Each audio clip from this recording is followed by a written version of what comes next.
Prince William and Princess Kate are ready to move again as Harry and Meghan's documentary seemingly has a release date. And I think that telling a consistent story can sometimes be really difficult through all these different mediums. Meghan Markle reflects on her deal or no deal past, and are William and Kate ready for baby number 4? I do wonder, I feel like people can go both ways. They're like, oh, they're all growing up, let's have another one. Or, oh, they're all in school, we're done, let's move on with things. Right. Plus, curator David Corelli tells us all about the Princess Diana, the tribute exhibition. So kind of move over Elvis. It's time to have a new chapel in town. And this is pretty much the ultimate wedding of all time. We've got that plus so much more in today's Royally Us. Hey everyone, welcome to Royally Us. I'm Christina, that's Christine, and welcome to a lighter week of royal news. It's kind of nice and quiet. We're going to jinx it. Next week is going to be so busy because we've said this. Totally. I totally jinxed it. But before we get into the news, let's see what you guys had to say about last week's show. Dixie Tree says Princess Anne has been one of the hardest working, underrated royals for decades. I have to agree. So true. I think everyone's fallen in love with her since the portrayal in The Crown, and now she's really being appreciated because she's so hardworking. Definitely. And W. Lee K. ST says William had to feel very much like the late Queen's father did when his own brother abandoned duty and wrapped his world around a woman. That concept was foreign to the late Queen when it was her grandson as when it was her uncle. Interesting. I mean, possibly. Yeah, there's been a lot of comparisons there. I think especially because Wallace Simpson was American and Meghan is American. Definitely an interesting viewpoint. I think there's so many different ways you can look at this. Definitely. All right, well, let's get into our royal roundup and start off with King Charles meeting with Prime Minister Liz Truss. And it was a bit uncomfortable. Take a look. Just this one, sir. Prime Minister, Your Majesty. Your Majesty, lovely to see you again. Oh, it's a great pleasure. Anyway, no. This was their first weekly audience at Buckingham Palace, and can't tell if he was excited or not. Right. Don't know if you paid attention to the UK politics, but it's a bit messy over here right now. It was so funny. I feel like, again, though, it was very relatable, and I feel like a lot of people really liked that, kind of feeling out the new king, for him to make sort of a funny comment was right, really fun. Dear, oh dear. Anyway, I love it. A lot of people were noticing, of course, we always like to investigate what pictures are in the background of photos and things like that. And he did have a picture of Harry and Meghan's wedding in the background. So a lot of people noticed that there was a little tribute to Harry and Meghan there. Yes, it's really interesting to see because those are placed so purposefully. They know where the camera angle is going to go. So I think we saw Harry and Meghan's wedding. We saw, I think, George's christening. There was a really lovely, portrait of the Queen. And I just love the thought that has to go into this. There's so many pictures they can choose from. Mm-hmm. I know. I wonder whose job it is to decide to pick out the photos. And of course, I'm sure Charles gets the final approval, but I wonder whose job that is. A lot of people were also noticing a photo of Harry and Meghan at Prince George's christening in the Queen Consort's photo. So Buckingham Palace released a photo of Camilla to announce that the hundreds of plush bears left outside royal residences following the death of Queen Elizabeth will be donated to children's hospitals. I love that.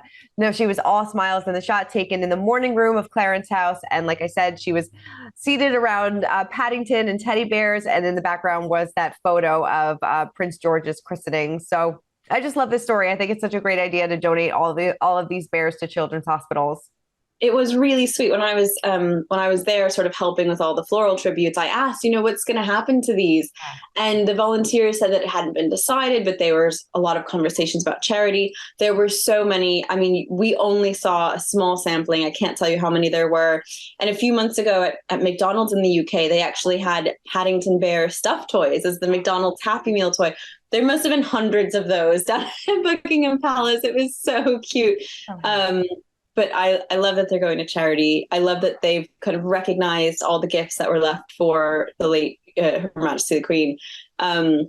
Really moving, as well as being delightful and sweet. It's really moving to think about. It really is. It really is. It's going to put a smile on a lot of kids' faces. I love it. Well, Kate and William were showing off their sporty side, which they always like to do.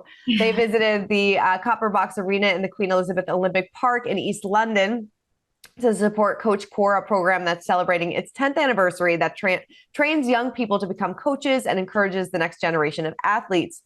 So the royal couple got involved with several young people associated with the charity and got a taste of some of the sports sessions that were offered.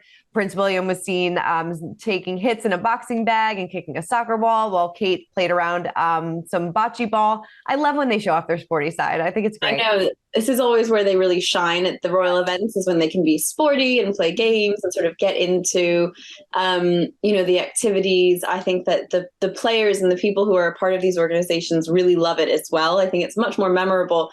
Playing soccer with Prince William is way more memorable than shaking his hand. Yes. So I thought this was really always a special event when they're doing sports. It was really special because Kate wore this amazing Chanel jacket. Did you see that vintage Chanel blazer? I was green with envy. Oh, seriously, stunning. Absolutely stunning. And they're actually taking a little bit of break this week because I think their children are on holiday from school. So that's why they're not out and about as much this week. Yeah. The children get a 2-week break, sort of what's called a half term or an exit break. So we probably won't see them until after the children go back. I wish real life was like that. Like we could just have a 2-week break every now and then. I know. Just a nice, in the middle of, it's only been about 6 weeks since school started. Imagine if every 6 weeks you just got to take a week-long holiday. We'd be so much happier. We'd be a lot happier. Yes. Well, Daniel Craig has another thing in common with James Bond. Literally, life is imitating art, because the late Queen Elizabeth made Daniel Craig a companion of the Order of St. Michael and St. George. So this was back in January. And this is literally just like James Bond. So on Tuesday, he received his honor from the Queen's daughter, Princess Anne, at the investiture ceremony held at Windsor Castle. The royals' family official social media page used, of course, a famous phrase from James Bond to share the moment, saying, "We've been expecting you." So they cheekily captioned the photo, which I love. And literally, Daniel Craig has turned into James Bond. It's so charming. I love, the royal social media game has really been stepping up lately. It's a bit funnier and more modern and a bit, more tongue in cheek. And I love that, I feel like the late Queen Elizabeth will be synonymous with being a Bond girl for so long. And Daniel Craig was her James Bond in that really memorable moment. And so I think it's just really special. He'll always be a part of that story. He really will. He really will. All right. Well, speaking of stories that are making some headlines, so Meghan Markle is opening up about her time on the game show Deal or No Deal, which seems like a lifetime ago. It's kind of crazy. So she did this on her Archetypes podcast, and she said that she was recently flipping through the channels, came across the show, and it brought back a lot of memories. So she sat down with Paris Hilton this week, and she said, "There was a very cookie cutter idea of precisely what we should look like. It was solely about beauty and not necessarily about brains. When I look back at the time, I'll never forget this one detail, because moments before we get on stage, there was a woman who ran the show, and she'd be there backstage and she'd go, 'Markle, suck it in. Markle, suck it in.' She, of course, eventually quit the show. And she said that she was thankful for the job, but not for how it made her feel. She said that she was surrounded by smart women on the stage, but that wasn't the focus of why they were there. She said, I would end up leaving with this pit in my stomach, knowing that I was so much more than what was being objectified on the stage. I didn't like being forced to be all looks and little substance. And that's how it felt for me at the time, being reduced to this specific archetype." I mean, I could see that. I mean, that's, they're briefcase models. They're there to open up the models, look pretty, and not necessarily there for their brains, I guess. Yeah. This is I know. This conversation was so great with Paris Hilton about this sort of bimbo narrative. Yeah. And I think this is a good reminder. I mean, you're right. Deal or No Deal feels like so long ago in Meghan's life and the way things have gone. But it's a reminder that, she talked a lot about how she was sort of broke and had a car that would barely run, and probably took several jobs that weren't really, that didn't really represent who she wanted to be, but it kind of paid the bills. And a lot of us, I think, can relate to that. A lot of people can relate to taking a job that you don't love, that you don't really like what it stands for, but at least it's a paycheck. And learning from that experience, learning about who you want to be and what sort of things you want to do and working towards that. So I thought this was just kind of a relatable, sometimes she can feel a little out of touch, a little bit up in her Montecito mansion. But it's a nice reminder that she kind of, did have to, start from the bottom and had similar experiences. No, definitely. She definitely struggled to get to where she is today. I mean, she had to put in the work and put in the time. And she said that this was basically money to pay for auditions and, like you said, pay for her car to keep running and things like that. So she did yes, her family was her dad, was a cameraman in the business and things like that, but she did have to work for where she is. So yes, it is a relatable conversation. All right, moving on. Let's spill some royalty because it seems like Prince William and Kate Middleton will eventually live in Windsor Castle. According to the Royal Collection Trust, 40 monarchs have called the Windsor Castle home since it was built by William the Conqueror in the 11th century. I mean, I think we kind of figured that eventually they would move into Windsor Castle since they recently made the move to Windsor and are really, putting down roots as a family there. Definitely. I think there was a lot of conversation, especially because Adelaide Cottage is so small. It's not really big enough for, what a future king might theoretically need. So there was definitely sort of rumors or hints that Adelaide Cottage was sort of a stopping point until they moved into Windsor Castle. But I don't think they would ever do that until the Queen was, had passed, which she now has.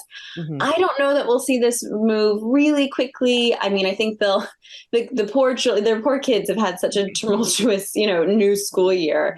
Mm-hmm. So I think they'll sort of stay where they are for a little bit, but I do think that the move into Windsor Castle is inevitable. Yeah, I think so too. All right. Well, moving on. According to Page Six, Prince Harry and Meghan's documentary will debut on Netflix in December. A source told the publication that a lot in the show contradicted what Harry has written in his upcoming book. So that was an issue. Then Harry and Meghan made significant requests to filmmakers to walk back content they themselves has provided for their own projects. So it seems like things might be getting a little messy. Maybe he, decided to change up his book a little bit, therefore wanted to change up the documentary. And it doesn't seem like Netflix wants to do that. Yeah, I feel like they have so many things going on with the podcast, the documentary, the other Netflix projects. And this book. And, Meghan keeps giving these magazine interviews. And I think that telling a consistent story can sometimes be really difficult through all these different mediums. So I bet that they are finding it tricky. And now they're kind of, wanting to pull back and thinking, especially with everything is so meticulously fact checked now, everything that they say, people are really, really precise in fact checking it. They are probably trying to be a little bit more careful to avoid, the inevitable fallout. Mm-hmm. Yes, which we sure will happen. Speaking of fallout, Netflix, they're preparing for the upcoming season, the 5th season of The Crown. And a lot of people are saying that maybe it's not the right time to launch the 5th season of The Crown and the upcoming documentary for the Duke and Duchess of Sussex because of, the Queen's recent death. They're saying it's way too soon because, where we pick up in The Crown is the real life 1990s troubles, like between Prince Charles, Princess Diana. So they're saying that might not be the right time. What do you think? I don't think Netflix cares. Right. I think that, I think we've seen a couple of times that Netflix really isn't interested in being respectful to the royal family that they're making all of this money off of. They're there because it's getting tons of viewers. People are really enjoying the juicy drama and it's making them tons and tons of money. Yeah. And I'll never forget last Thanksgiving. It must have been last Thanksgiving. I was at dinner and one of my, a family member said to me, like, I had no idea that this, and this happened. And I was like, what are you talking about? Right. He was like, well, in The Crown, they showed this, and that. And I was like, that's fiction. Right. It's not a real show. Right. Yeah. No, I think, like you said, as long as this is making a lot of money, I think we're going to be seeing this on our streaming services next month. I know it doesn't. Yeah, it makes me nervous because they've said, no, we won't go too far into the future. And then they keep sort of creeping into the present day. Mm-hmm. And I'm wondering, okay, how long are they, how far are they going to push this? Right. How far? Definitely. All right. Well, let's break down the royal rules. And joining us today is David Corelli. He is the curator of the Princess Diana, the tribute exhibition, which is going on right now in Las Vegas. So take a look. Well, it's such a pleasure to get to chat with you. And I know so many people are so excited about this exhibit. So tell me all about it. Well, thank you for having me. Love being on the podcast, and I love to tell you all about this exhibit. So Princess Diana Tribute Exhibition, exclusively in Las Vegas, is the world's premier exhibit on Diana and the royal family.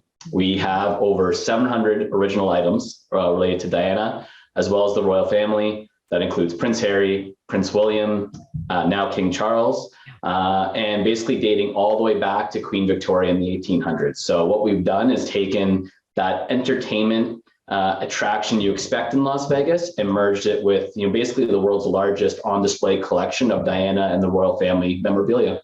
That's amazing. Out of these 700 memorabilia, I mean, it's got to be hard to choose. But if you were going in there, what's the one thing that you would like take a beeline for?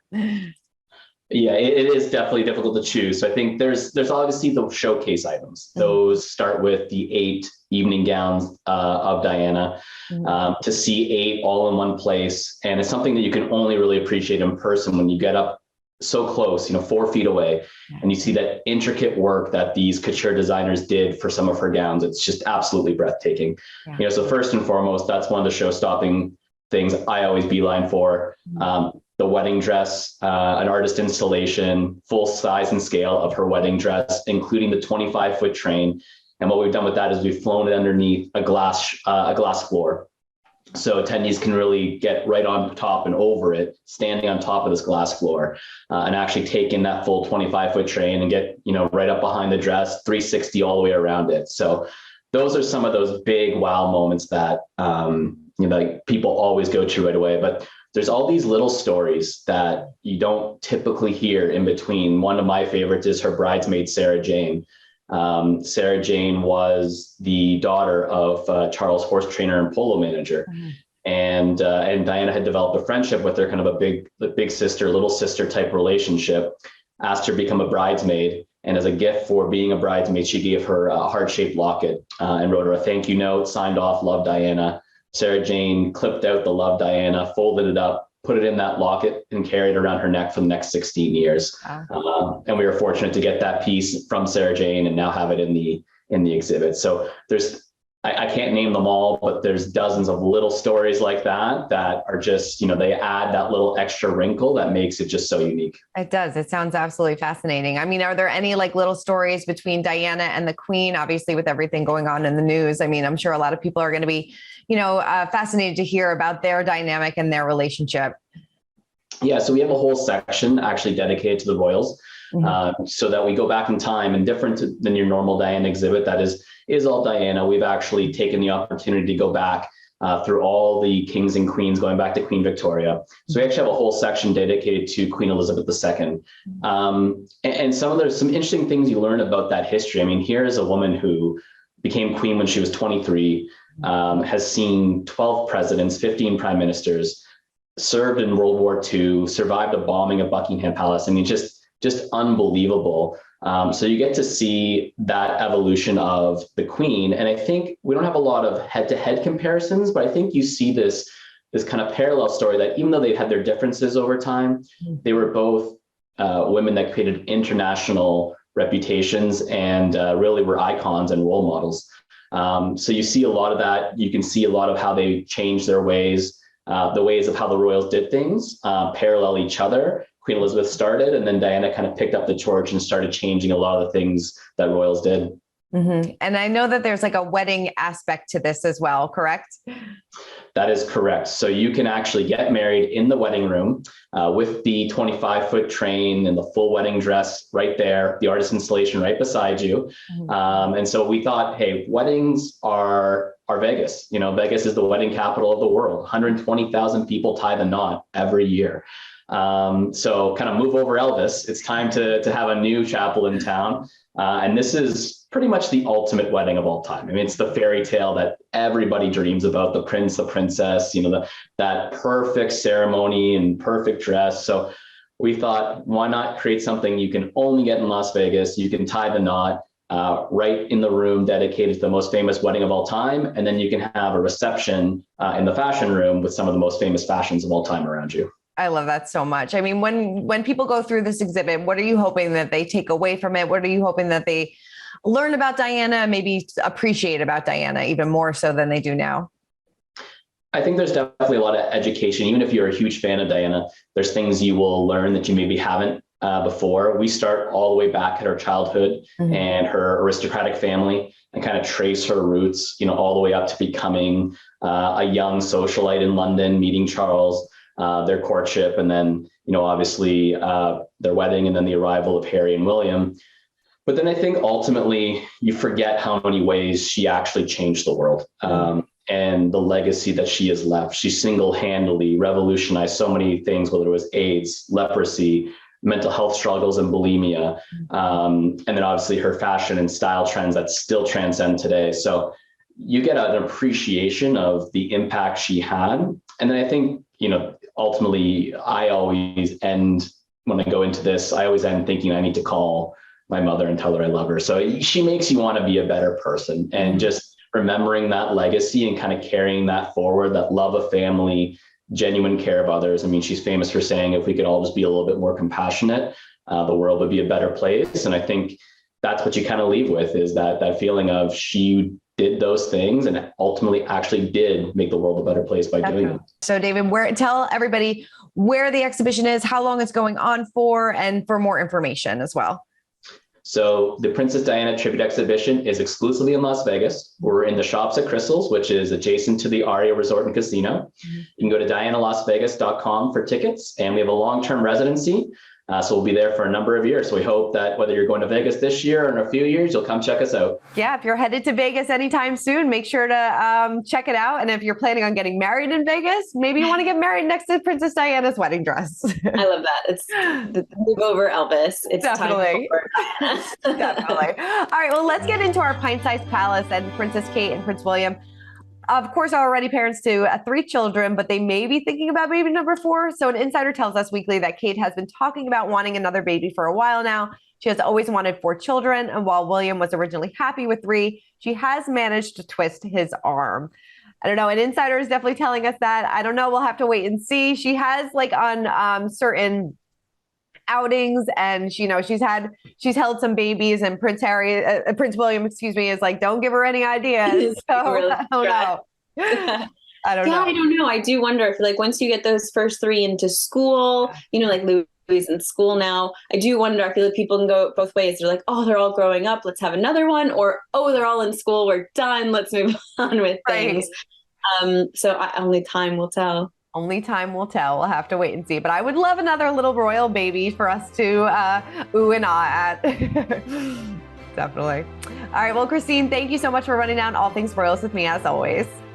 This was fun. I liked this week. Some light stories. Some fun stories. Yes. No feuding, no drama. We like it light. That's nice. Definitely. Well, everybody, keep commenting, keep subscribing, and we will see you guys next week. Bye. For more news, content, and exclusive interviews, make sure to hit the sub, like, and bell button down below and visit usmagazine.com.